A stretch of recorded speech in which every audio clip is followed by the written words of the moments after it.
long-standing conflicts. Such progress has been made possible by inclusive dialogue between leaders and strengthening of traditional conflict resolution mechanisms.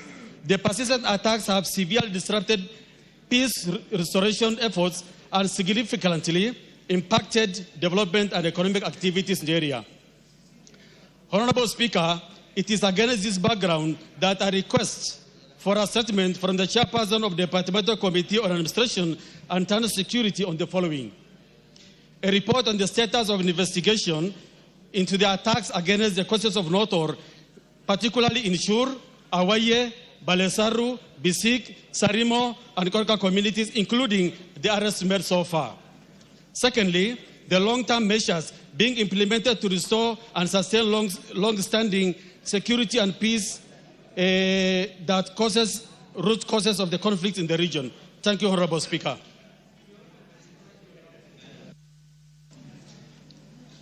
Thank you. That will be marked to the Chairperson for Administration and Internal Security Committee. Is any of them here? Honorable Russell, when do you anticipate a response?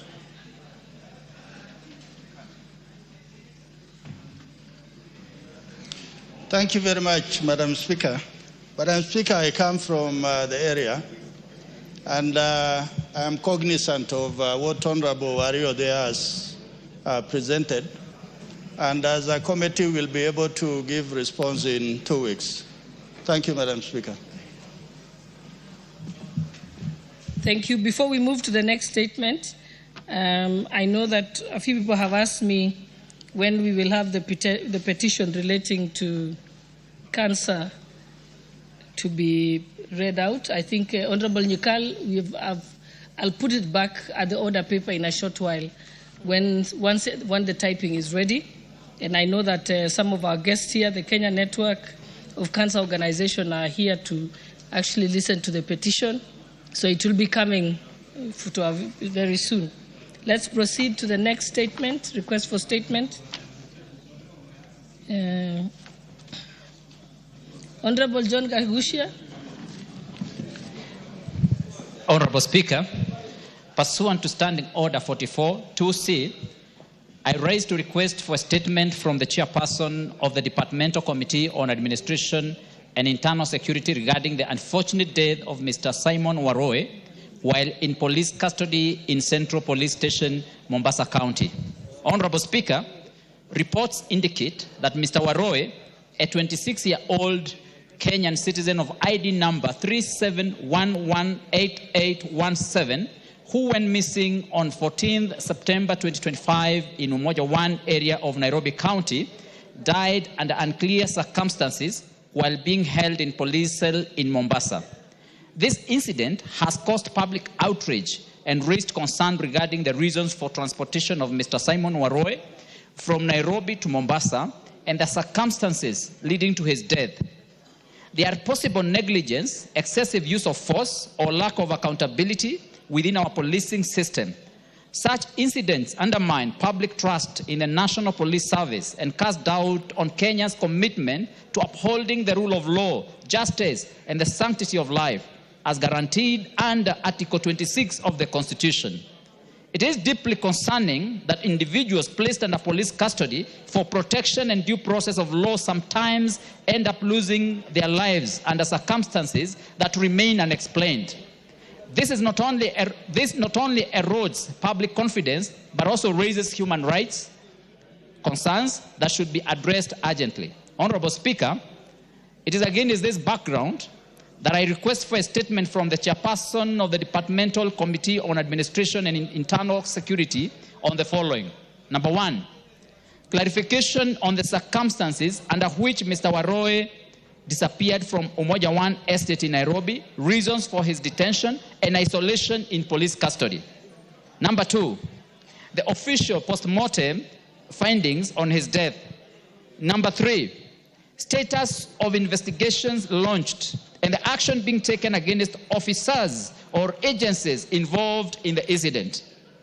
Number four, measures taken by the ministry to ensure greater oversight, transparency, and accountability in the management of police cells and treatment of detainees across the country. And number 5, plans in place to guarantee that similar incidences do not recur, including strengthening of internal disciplinary mechanisms and collaboration with the Independent Policing Oversight Authority, IPOA. Honorable Speaker, I thank you. I also want to note that Mr. Simon Waroe hails from Mukurweini constituency, and so is an issue of great concern not only to Kenyans, but also people of Mukurweini constituency and Nyeri County and this country at large. Thank you, Honorable Speaker. Thank you, Chairperson, Administration and Internal Security. Thank you, Madam Speaker. Madam Speaker, I think what is on the lips of Kenyans is the issue of police brutality and impunity. I think what is not acceptable is people who are in lawful custody dying or being killed. Madam Speaker, will respond to the House in 2 weeks. Thank you. Thank you. The next statement is by the Honorable Cecilia Ngetit, member for Turkana County.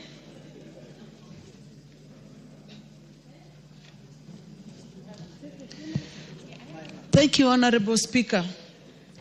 Honorable Speaker, pursuant to the provision of Standing Order 44-2C, I wish to request for a statement from the chairperson of the Departmental Committee on Education regarding withheld Kenya Certificate of Secondary Education KCSE certificates. Honorable Speaker, it is always the hope of secondary school leavers that after 4 years of hard work and perseverance, they will obtain their KCSE certificates and get the opportunity to realize their dreams. However, thousands of students who sat for KCSE examinations dating back as far as 2013 remain stranded due to withheld KCSE certificates, mainly due to unpaid school fees. This situation has become a major impediment to their plans to continue with their education or pursue employment opportunities dependent on presentation of the certificates. The most affected school leavers are those from less fortunate families, particularly among the nomadic pastoral communities who complete their secondary education with huge school fees arrears.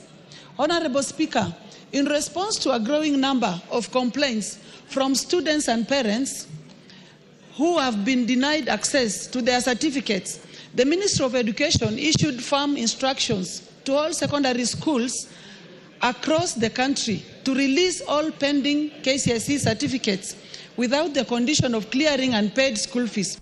Filed as circular dated 1st April 2025, the Ministry of Education directed all county directors to enforce the order without delay, emphasizing that continued withholding of certificates contravenes the Kenya National Examination Council Act Cap 214A. The directive is part of the government's effort to protect students' rights and ensure that financial difficulties do not block future prospects of students, especially those from poor backgrounds. Regrettably, many Form 4 leavers still continue to be denied their KCSE certificates in spite of the directive by the Ministry of Education. Honorable Speaker, it is against this background that I request for the statement from the chairperson of the Departmental Committee on Education on the following. 1. Measures being taken by the Ministry of Education to ensure that all withheld KCSE certificates are released to the affected secondary school leavers to bring to an end the long-standing problem and enable the Form 4 school leavers to continue their education or pursue employment opportunities. And 2, actions being taken by the Ministry of Education against any school for non-compliance with the ministry's directive on release of withheld KCSE certificates and prohibiting schools from holding back the documents for any reason. Thank you, Honorable Speaker. Chairperson, Education Committee, you seem to be distracted by the majority leader. There's been a statement read out relating to withholding of school certificates. Thank you, Madam Speaker. I'll bring the response in the next 2 weeks. Thank you. Thank you. The next statement. Yes, what did you like? What's your point of order? Not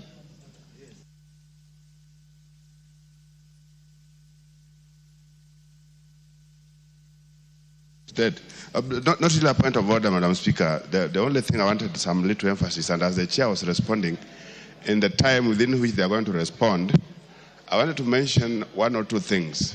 Number one, basically, if you look at how issues of school fees are handled in schools now, in real sense, the school fees is not there. What we have is basically money for food, particularly the lunch programs, more so in the day schools. So the costings that the schools do are more to do with food. If you put capitation aside, because that's exactly the support the government is giving to schools, what is left, the balance that is left is largely for food. Now, the tricky bit of this is, if you order, like the ministry had done, ordering for certificates to be released, these students and their parents didn't pay for food that they ate, and of course food that has applied from local. It's local guys who give vegetables, who give maize and all these things. So this dichotomy, I think it needs to be looked at very seriously. If that is not paid, what are we doing to these local guys who are supplying schools? That is one. Two, Madam Speaker, if you looked at it in the reverse, what is happening in some schools, immediately this was mentioned, parents are now very slow at paying even the same money for food because the certificates are going to be released. So this thing, I don't know how it's going to be balanced. Yet it is so critical that certificates need to be given out immediately. Students are done with the schools. So as the chair is going to look at this, I want to believe that there's much more that the ministry needs to look at, particularly balancing this kind of dichotomies that are in the place. Thank you, Madam Speaker. Tomorrow we have the Minister of Education here. Maybe they can you can do that as a rider question. But Honorable Melly, that can be discussed at the time when you bring the answer. Honorable Owen? Thank you, Honorable Speaker. Honorable Speaker, this matter has been on this House. I actually brought it here to this House, Honorable Speaker, and a decision was made. And this decision was actually approved by this House. And actually there's a circular to that effect, Honorable Speaker. So if this question is asked here, the same thing is asked here, and a statement is demanded, and we again call the Cabinet Secretary again to come and respond on something that has given clear direction. The question is, the Minister of Education is failing to implement its circular. It's about implementation, Honorable Speaker, that we need to deal with. The question that must be asked is, why isn't the Cabinet Secretary implementing a decision? Not why that thing has happened that the honourable member has read. No, actually, the honourable member for Turkana, Honourable Cecilia Petit, has clearly said that they are acting contrary to the circular. She's even quoted the date of the circular. So I agree with you. Yes. Tomorrow, we are lucky that we have the Minister for Education, the Cabinet Secretary for Education, with us tomorrow. We shall just make sure that Honourable Cecilia has a chance to put that as a rider and ask that question, and we can be able to put it. But Honourable Speaker, what we'll get here is just mere rhetoric. And the Cabinet Secretary will explain himself and all that, but the same things will continue to happen. Honourable Speaker, I made a suggestion in this House that we must delink tuition and exam because they're two different bodies. Kenya National Examination Council must have its own process, and these results should be released to students, not to school. Because the schools hold those results because of fees. And I like what my good friend Ochanda has said there. Yes, kids must pay for meals. But again, what choice has the principal got to pay his debt? If this child goes without paying, the only leverage he has is to hold the results. Yes, I think we shall have occasion to. When we distinguish between examinations and tuition, Honourable Speaker, we are going to get a panacea. Let me use that word, a religious word, a panacea, to it. Otherwise, it will just be the same vicious circle. Same question being asked, same answer being given, and nothing happens. And we should not be a country that moves that way, Honourable Speaker. We would like to see action on this matter. And Honourable Meli, please ensure it is enforced. not just to answer, make answers and public utterances. Ensure it is enforced so that kids stop missing university opportunities because of fees. We'll have a more productive discussion tomorrow as opposed to the speculation we are doing now. But we'll definitely ensure that we give permission to Honorable Cecilia. Let's proceed to the next question. What's your point of order, Honorable Dawood? Thank you, Honorable Speaker. Honorable Speaker, I want to agree with Honorable Mbaya. We should link the NAC with e-citizen where somebody can print out his certificate instead of going to the schools to take the certificates, so that we de-link NAC with the Ministry of Education. Thank you. Thank you. Let's go to the next request for statement by Honorable Yusuf Farah, member for Wajir West. Is he here? Oh, there you are. Thank you, Madam Speaker, for giving me this opportunity. Honorable Speaker, pursuant to the provisions of Standing Order 44-2C, I wish to request for statement from the chairperson of the Departmental Committee on Energy regarding the status of oil and gas exploration in Wajir County. Honorable Speaker, in 2014, an exploratory oil and gas drilling exercise in Wajir County indicated the presence of significant amount of natural gas deposits, with preliminary estimate requesting a potential of gas resources in Salawan, Bogol area.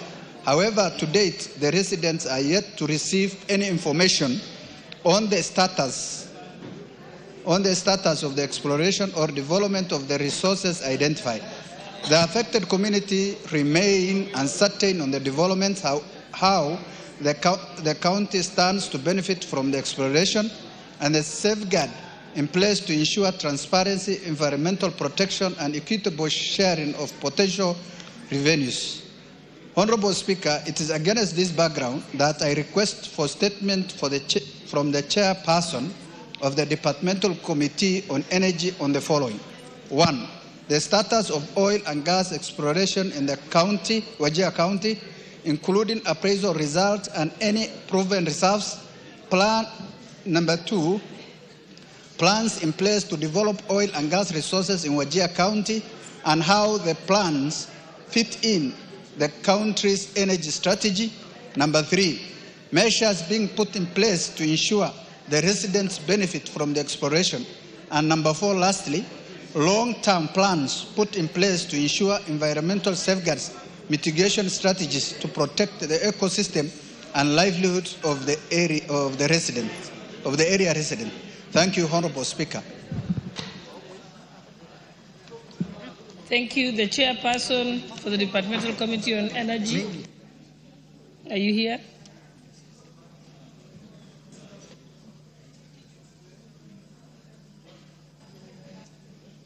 Give him the mic. Thank you, Madam Speaker. Madam Speaker, we will respond in 2 weeks. You give us 2 weeks and then we will respond. Thank you. Thank you. Next is the statement requested by Honorable Fatuma Masito, member for Kwale County.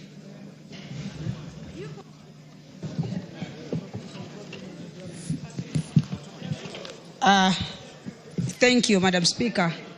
This is a request for a statement regarding employees and unpaid terminal dues and arrears by Amani Beach Tiwi Resort. It's Amani Tiwi Beach Resort. Honorable Speaker, pursuant to the provision of Standing Order 44-2C, I rise to request for a statement from the chairperson of the Departmental Committee on Labor regarding employees' payment of terminal dues and arrears and unfair labor practices by Amani Tiwi Beach Resort, formerly known as Tiwi Beach Resort. Honorable Speaker, Article 41(1) of the Constitution provides that every person has the right to fair labor practices, which include the right to fair remuneration and the right to reasonable working conditions, among others. Despite of the above stated constitutional safeguards, Amani Beach Resort has allegedly continued to subject their employees to unfair labor practices. The Kenya Union of Domestic Hotels and Educational Institutions and Hospital Workers, KUDHEHA workers, Ukunda branch, has severally received complaints by staff of the resort on the violation of workers' rights, disregarding employment laws, unfair termination, and non-implementation of the collective bargaining agreement. Honorable Speaker, the union instituted legal proceedings against the resort in the Employment and Labor Relations Court of Kenya at Mombasa. Under case number E032 of 2023, the court held in favor of the union, directing that 133 employees who had been unlawfully terminated be unpaid their terminal dues. Regrettably, to date, Madam Speaker, the affected individuals have not received the payment as ordered by the court, Madam Speaker. Honorable Speaker, it is against this background that I seek a statement from the chairperson of Departmental Committee of Labor on the following, Madam Speaker. A comprehensive report on steps taken to ensure that the Amani Tiwi Beach Resort complies with the judgment made on 29 February 2024. 2, the reason behind the continued failure by the hotel to pay the terminal dues and arrears to the affected employees, and an indication for when these payments will be made. And 3, the measures put in place to provide appropriate redress and compensation to the affected employees for the unfair treatment and unlawful termination by Amani Tiwi Beach Resort. Thank you, Madam Speaker.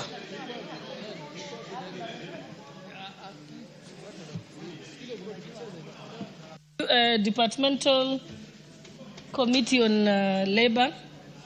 Honorable Alice, how long will you take to seek this statement?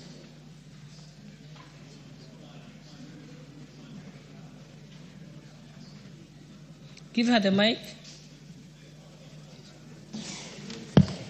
Thank you, Honorable Speaker. Like 5 minutes. Sorry? 5 minutes. It is the statement. No, no, you're no. asking. No, Honorable Masito has requested for a statement from... after 2 weeks? Yeah, after 2 weeks. Thank you. Okay. Oh, it's labor, not social protection, it's labor. Labor is Honorable Chonga. Is Honorable Chonga here? Anyway, Honorable Alice has given an undertaking on your behalf. Okay, Honorable Milema, maybe you can give a most...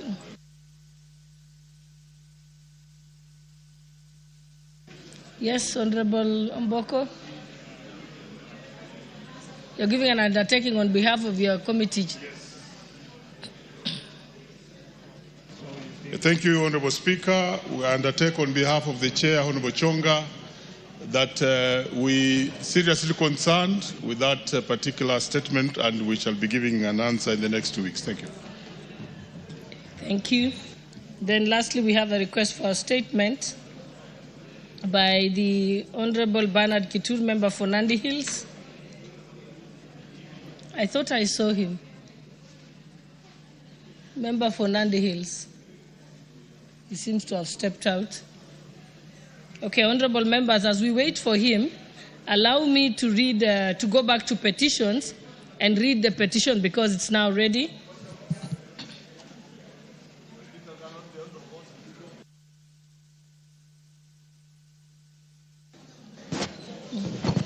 Thank you, Madam Speaker. Madam Speaker, I raise Understanding Order 44-2C. I had requested for a statement on, from the Departmental Committee on Administration and National Security on 4th June 2025 regarding the status of immigration, the scope of immigration services in Wajir International Airport. Madam Speaker, I have not received any answer to date, and I would like you to order the departmental committee to furnish me with an answer to my statement. Thank you. Honorable Russell, I think your committee is talking about a request for a statement that he previously made and he has not received a response. You undertake to bring it in 1 week since it's overdue? Thank you, Madam Speaker. Madam Speaker, I think we will have tete-a-tete with honorable colleague, but we'll respond in 1 week. Thank you.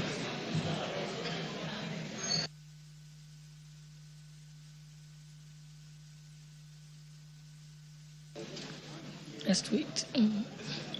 Honorable members, allow me to reorder the order paper. We will go to order number 8, then order number 9, because we just have question to be put, and then thereafter we can go back to petitions and then proceed with the statements that had been requested for. Thank you. So read the order. Order number 8. Order number 8 and order number 9. Order number 8, motion, report of the Committee of the Whole House on its consideration of the Virtual Assets Service Providers Bill, National Assembly Bill number 15 of 2025, question to be put and third reading. Honorable members, I now put the question that this House do agree with the report of the Committee of the Whole House on its consideration of the Virtual Asset Service Providers Bill, National Assembly Bill number 15 of 2025. Will as many as of that opinion say aye? Will as many as of the contrary opinion say nay? The ayes have it. Next order, number 9. Mover to reply. Yeah. Mover move to third reading. Majority Leader. Thank you, Honorable Speaker. Honorable Speaker, I saw the member, at least 3 members walking out when you're on your feet, led by the Honorable Gudun. So those who are on their feet maybe should watch your movements. When you stand up, they don't walk out also. Honorable Speaker, I beg to move that the Virtual Asset Service Providers Bill, National Assembly Bill number 15 of 2025 be now read a third time, and I also request the Honorable Naomi Wako to second.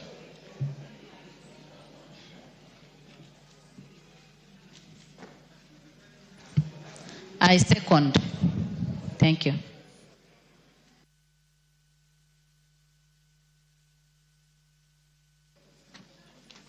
Honorable members, I now propose the question that the Virtual Asset Service Providers Bill, National Assembly Bill number 15 of 2025 be now read a third time.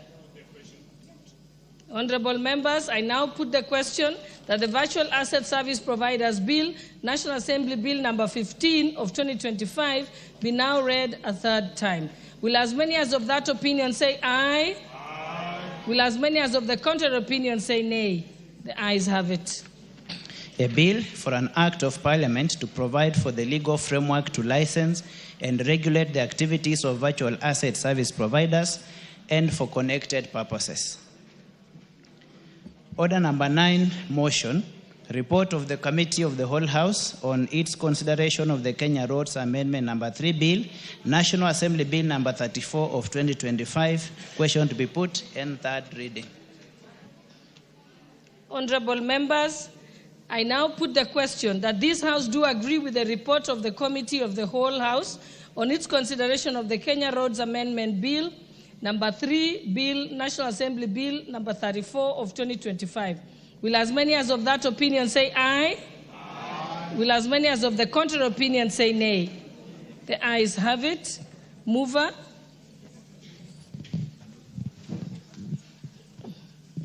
Honorable Kaluma is not here. Okay. Honorable Speaker, he had requested me to do this for him, with your indulgence. Honorable Speaker, I beg to move that Kenya Roads Amendment Bill number 3, National Assembly Bill number 34 of 2025, be now read a third time, and I also request the Honorable Dr. Nyikal to second. Honorable Speaker, I second. Honorable members, I now put the question that the Kenya Roads Amendment. Honorable members, I now propose the question that the Kenya Roads Amendment number 3 Bill, National Assembly Bill number 34 of 2025 be now read a third time. Honorable members, I now put the question that the Kenya Roads Amendment number 3 Bill, National Assembly Bill number 34 of 2025 be now read a third time. Will as many as of that opinion say aye? Aye. Will as many as of the contrary opinion say no? Nay. The ayes have it. Yes, Majority Leader. Thank you, Honorable Speaker. I want to beg your indulgence regarding orders number 10 on Committee of the Whole House on the Privatization Bill, National Assembly Bill number 36 of 2025, that you do indulge me to step down this business for today, because a number of members have approached me, and I believe they have also spoken to you, Honorable Speaker, regarding their need to file amendments, and we wanted to have, or rather allow them up to the close of business today. Anybody who has any further amendments regarding this bill, we allow them this afternoon so that by the close of business today, they can file all the amendments with you for approval, and we may consider this bill at a later date, Honorable Speaker. Okay, Majority Leader, let the clerk just read out read out order number 10, and then the Majority Leader can just conclude on that point. Just the title, yes. Okay. The title for the Kenya Roads Amendment Bill: a bill for an act of Parliament to amend the Kenya Roads Act and for connected purposes. Okay. Then read out number 10. Order number 10, Committee of the Whole House. Okay. Honorable Majority Leader. Thank you, Honorable Speaker. Honorable Speaker, sorry for that. I think we jumped the gun. Honorable Speaker, I was requesting that you do indulge us. As I had indicated, there are a number of members who have approached me and your office, indicating that they would want to file more amendments on the privatization bill. Therefore, we want to indulge all those members that may want to file amendments to do so by the close of business today, so that we are able to review them and progress with this business at a later time, Honorable Speaker. And I thank you. You can tell them today, the 7th of October. Yes, today, so that it's clear, meaning and the time. By the close of business today, 7th of October 2025. That being 1900 hours for when the House rises, and you have up to midnight to file your amendments. And after that, as they say, may you forever remain quiet, or until you bring we have another bill touching on that issue. Honorable Speaker, okay. Thank you. Thank you, honorable members. I hope that's clear. So let's now go back to petitions. I think we had completed the statements. Yes, I think I will go to petitions. Then we shall come back and continue with statements, because we have guests here from the Kenya Network of Cancer Organization who have actually been here from the beginning to listen to their petition. So allow me to read out their petition when they are still present, then we can go back to our other business. I think it's a considerate thing to do. So read order number 4. Order number 4, petitions. Honorable members, Article 119 of the Constitution accords any person the right to petition Parliament to consider any matters within its authority. Further, Standing Order 2252B requires the Speaker to report to the House any petition other than those presented by a member to the House. In this regard, honorable members, I wish to report to the House that my office has received a petition from the Kenya Network of Cancer Organization, KENCO, which represents over 70 civil society groups and thousands of cancer patients in Kenya.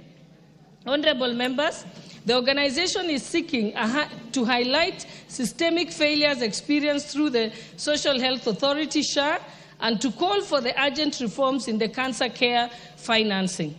Various challenges have been encountered by cancer patients through SHA in the following ways: reduced and inadequate cancer benefit packages, bureaucratic delays and system failures, poor communication and lack of transparency, service suspensions due to pending bills, overseas treatment policy changes, underfunding of SHA funds, and emotional and mental strain. The Kenya Network of Cancer Organization further contends that the universal and fair health coverage remains far from a reality for cancer patients. It requires urgent reforms, otherwise cancer patients will continue to experience needless delays, overwhelming costs, and unavoidable deaths. Honorable members, the Kenya Network of Cancer Organization concludes by praying that the National Assembly does the following. 1. Ensuring an enhancement of oncology benefits, which was cut from 600,000 per individual under NHIF to 400,000 per household under SHA. 2. Commissions an independent audit of SHA funds, reviewing benefit structures, creating reforms for fairness and sustainability in cancer care financing, and ensure adequate allocation of funds to the primary health care fund and the emergency, chronic, and critical illnesses fund. And 3, makes any other order or direction it deems fit in addressing the plight of the petitioners. Given the nature of the prayer sought by the Kenya Network of Cancer Organization, I hereby commit this matter to the Departmental Committee on Health for consideration, especially as the committee is seized of similar matters. The committee is required to consider the matters contained in the prayers of the organization, conduct an inquiry, and report its findings to the House and to the petitioners. Further, the committee will also be expected to provide policy and legislative interventions to be actualized by the House to bring this matter, which keeps recurring, to a closure. As I conclude, I wish to recognize the presence of 10 officials of the Kenya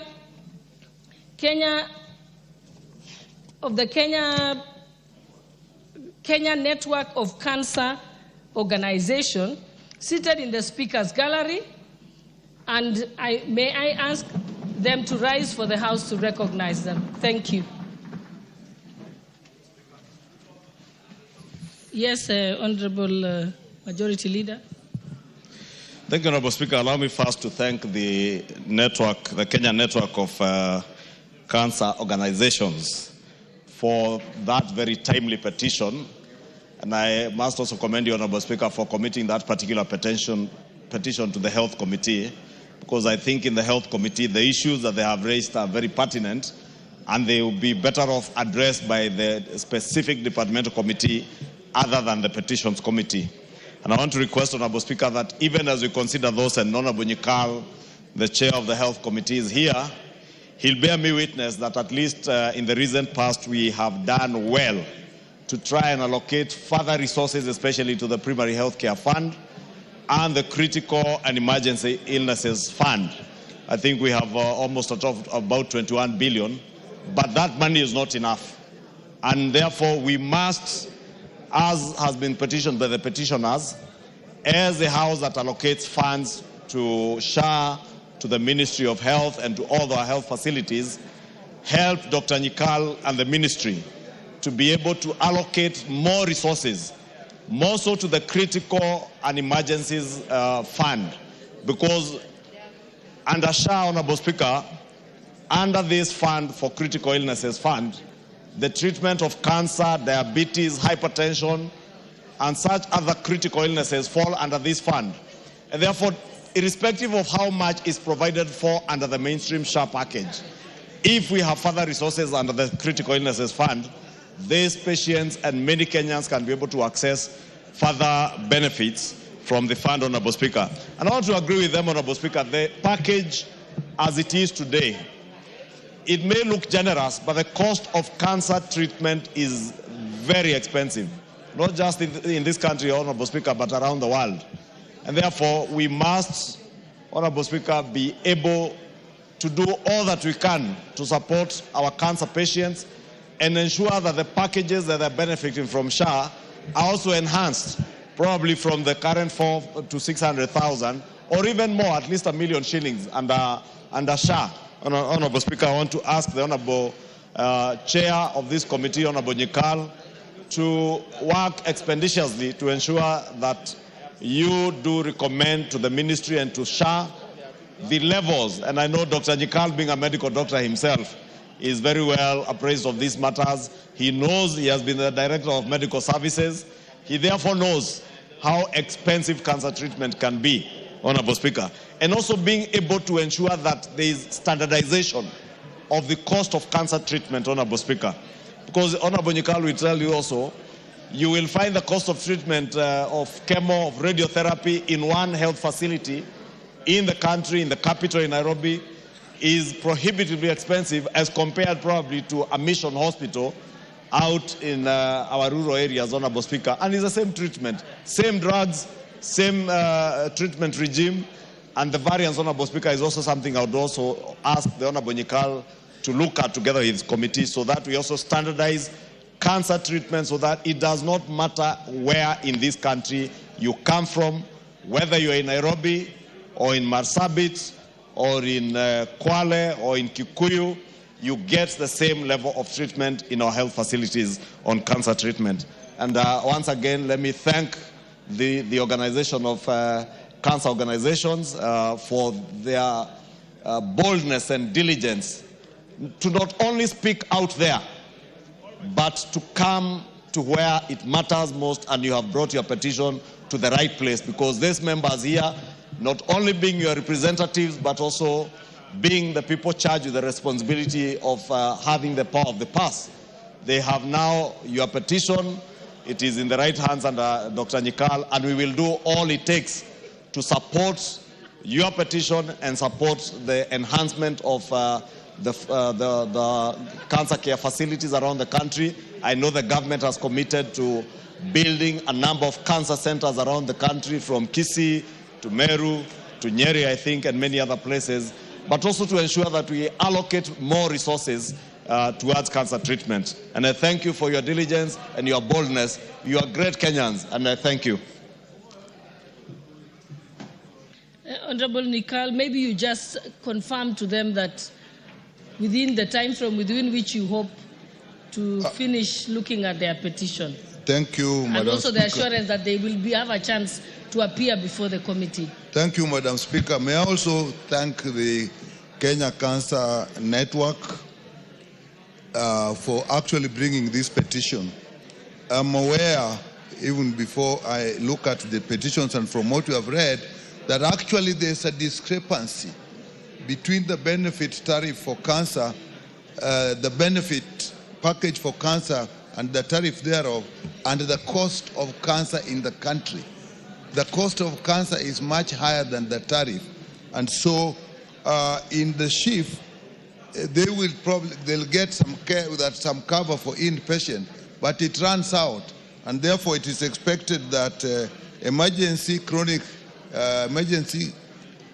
care and critical illness fund should take over. And as the leader majority was saying, we have actually put about 8 billion, if you leave out the primary care fund, in that fund. And that is something we are looking at.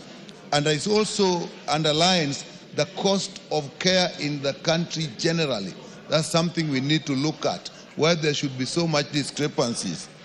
And again, it actually fits within the issues of SHA that our committee is now involved in.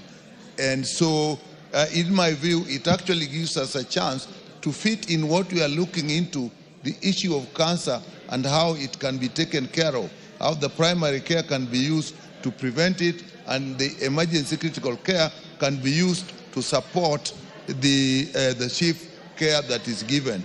So we are seized of this matter, and we are going to look at it, and we will actually report to this House what can be done about cancer and all other issues that relate to SHA in the provision of healthcare in the country. So In fact, immediately after this, I'll have an audience with them. Some members are actually out at the gate, and we'll address them on the process that this thing will follow within the committee. Thank you, Madam Speaker. Honorable Makali, you have a point of order?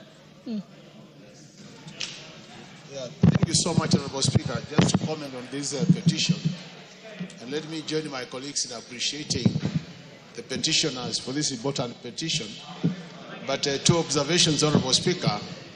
One of them is I agree with those who are saying we need to up the budget because this is a budget-making house.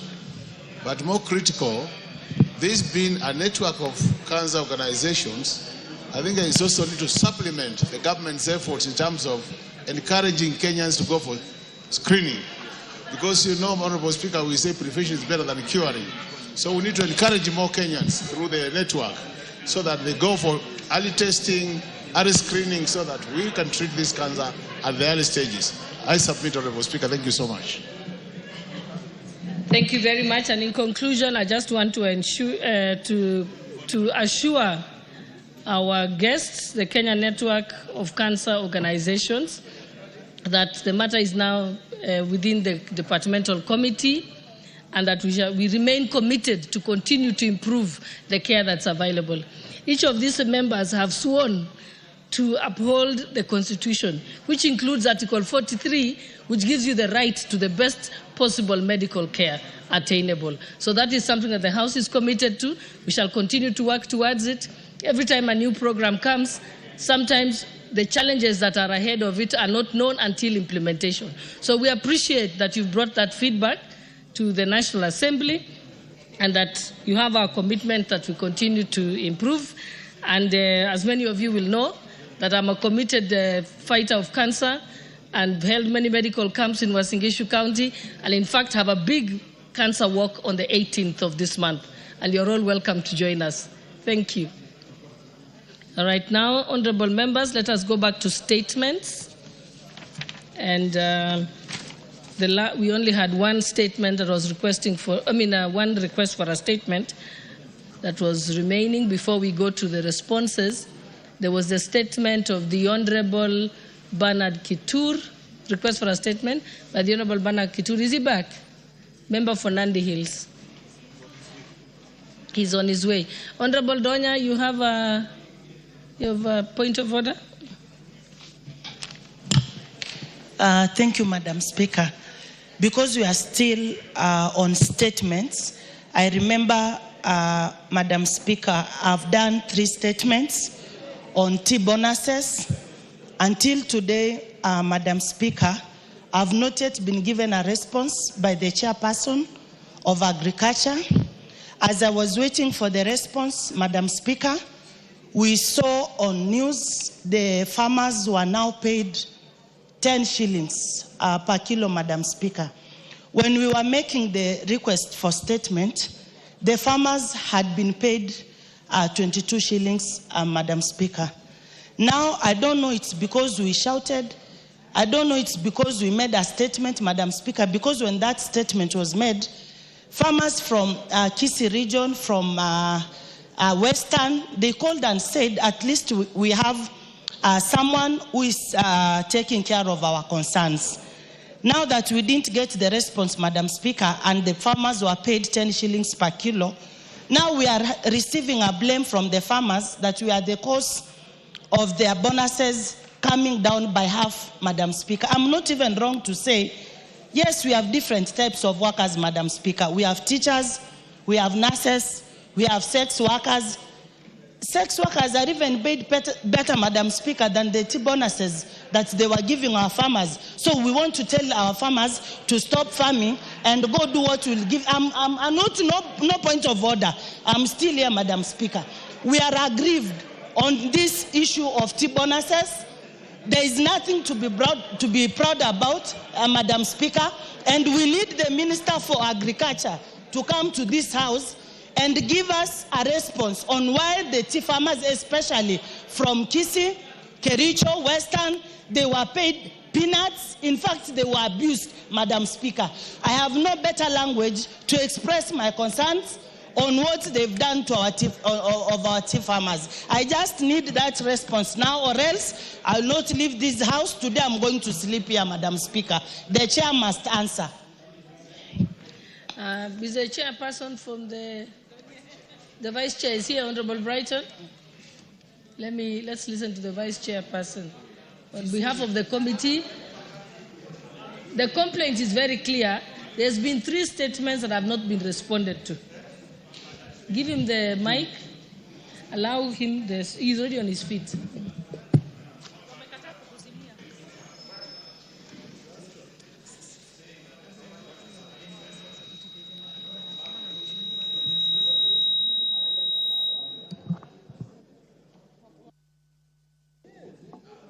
Okay.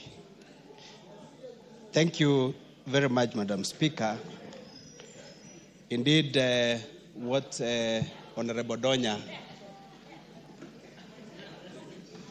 the concerns of Honorable Donya is genuine. And I also raised a statement over the same. And as an interested party, and the ministry responded to in writing. And I believe the response was also channeled to Honorable Donya. However, we were not satisfied with the response from the ministry, and we had scheduled for a meeting so that we could invite Honorable Donya, and because there were around 3 interested members over the same. Vice Chair, since yourself you're in agreement that you have requested for the statement and you have not received it, there are 3 other members. Honorable Donya said she had 3 other statements. None have been responded to. Maybe the advice is, Honorable Donya, just come up with a substantive question, and then on a Wednesday, the minister can come here and respond to it. Because now it's more than 7 questions. 7 requests for statements. Honorable Speaker, the ministry responded in writing, but the answers were unsatisfactory. And therefore, we had invited them to come to the committee, and we were intending also to call Honorable Donya and 2 other members who had interest in the same. Okay. But it seems things have been overtaken by events. But since this is a contemporary issue, we will still invite the ministry and KTDA, T-Board, and the concerned stakeholders to come and face the committee so that we can be able to address this issue accordingly. You can summon all the other stakeholders, but we still, Honorable Donya is at liberty to ask for the minister to come and answer on the floor of the House. Honorable Sioi, what is your point of order, Honorable Donya? Okay, let Honorable Donya finish her sentence, then we can proceed. Madam Speaker, I thank Honorable Yegon. He has said that they replied 3 times and the answers were vague. Now I wanted to take this matter to court. I think the courts will serve us better than the Minister for Agriculture. So I need lawyers, Madam Speaker. Parliament has enough lawyers. I don't need the Minister of Agriculture because another lawyer is here, Kaluma, working. So Madam Speaker, please, I don't want to be engaged by the Ministry of Agriculture, but we do it judicially now, Madam Speaker, so that the farmers can get justice. Thank you. Honorable Sioi. Honorable Sioi was on her feet. Honorable Sioi had already requested. Honorable Sioi, proceed first. Proceed, Honorable Sioi. Honorable Mbaya, I am the only person who can give you the floor, and I'm giving it to Honorable Sioi. Honorable Sioi, proceed. Honorable Sioi, thank you. Proceed. Thank you, Madam Speaker. Madam Speaker also stand to support that question because, you see, we had already done so well in agriculture and we really need to promote the farmers. And by giving a subsidy on fertilizer was a big win to the farmers. Right now, Mr. Speaker, Madam Speaker, after what has happened, I've just seen farmers uprooting their tea plantations, which is not a very good indicator on the farmers and even in the country.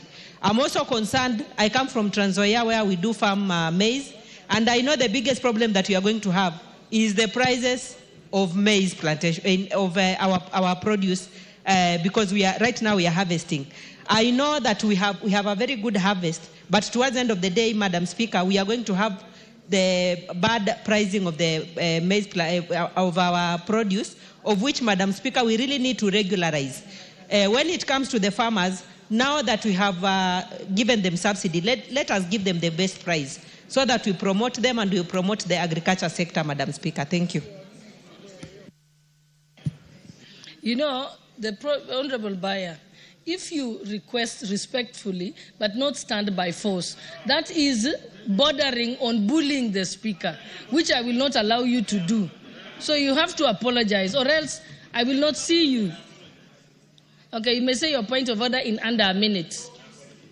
Apologize. I apologize on record, Honorable Speaker. And I usually know you as a gentleman, so yes, when you heckle, I worry. Okay, thank you. Honorable Speaker, I apologize for that. But Honorable Speaker, I want to say this.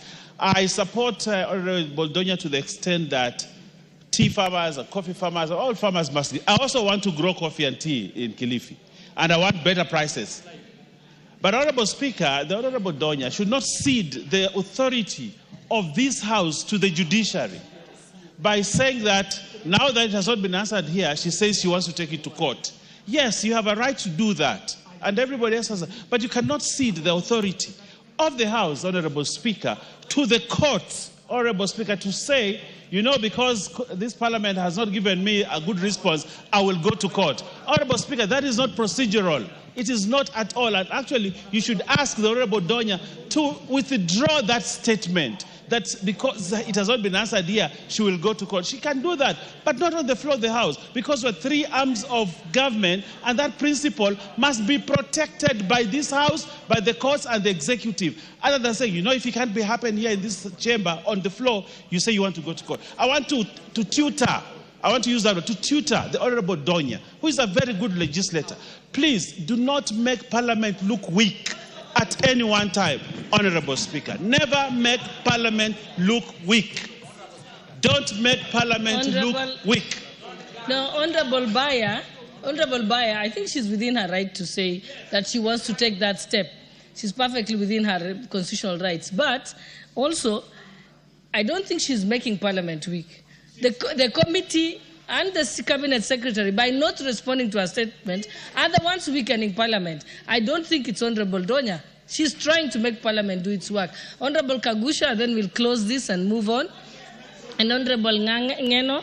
Thank you, Honorable Speaker. I think Honorable Mbaya is now developing bad manners by gagging members. Honorable Donya has every right to be able to raise the issue of the payment of tea. Honorable Speaker, I also noticed for sure that from the government reports and statistics that we have seen, the tea earnings in the last year increased from 185 billion to 215 billion.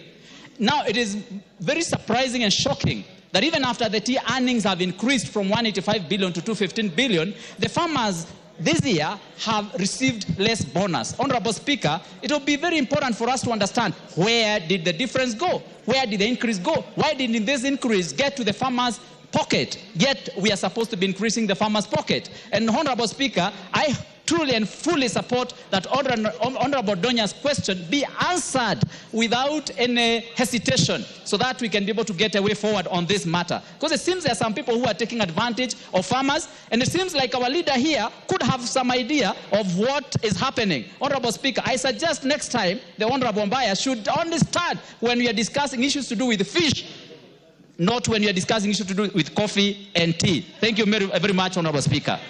Honorable Ngeno, let's put you have under a minute, Honorable Ngeno, under a minute. Then I'll come to, yes. Madam Speaker, I don't know if members really understand the gravity of this matter of tea. Madam Speaker, when these bonuses were announced, I think a week or 2 weeks or a month ago, there has been a lot of anxiety, especially from farmers from southern part of Rift Valley, and especially what they categorize as the western side. Madam Speaker, if you look at tea, if you look at the bonus for farmers in Nyamira, Kisii, Bomet, Kericho, Narok, Nandi, it is very devastating. Even most of the farmers as we speak now, Madam Speaker, are uprooting their tea. Most of the farmers have stopped even vehicles which normally go to collect tea. And some of them are declaring that there is no more picking of tea, there is no more selling of tea until this matter is settled. Madam Speaker, I don't think the summoning of the CS is enough. I think this House should take a very serious step to form either an ad hoc committee or something that can really relook into this matter of bonus, Madam Speaker, because our farmers are suffering. And people are wondering, you know, there has been so many comparisons. People are comparing the price of one egg to the price of 1 kilo of tea. People are comparing now the sex workers as vis-a-vis, you know, Madam Speaker, this matter is so grave. I don't know how we are going to take it seriously. And Vice Chair, I don't know, the Vice Chair is one of the victims. He's one of those victims who is also suffering. I think it is time you request this House, Madam Speaker, to form a committee, a special committee that would look into this matter. Because when you listen to Mheshimiwa Kagusha, he's saying the bonus came at around, it rose from 170-something billion, 185 billion to 215 billion. Madam Speaker, this should have been, it can't be possible that now at this age and era, farmers are earning as low as 10 shillings per kilo. And yet, picking that tea is more expensive. And even transporting it to the, you know, Madam Speaker, I think we need to sit as a House and rethink on what we can do to settle this tea matter once and for all. I thank you, Madam Speaker. Thank you. Is it Honorable Sige?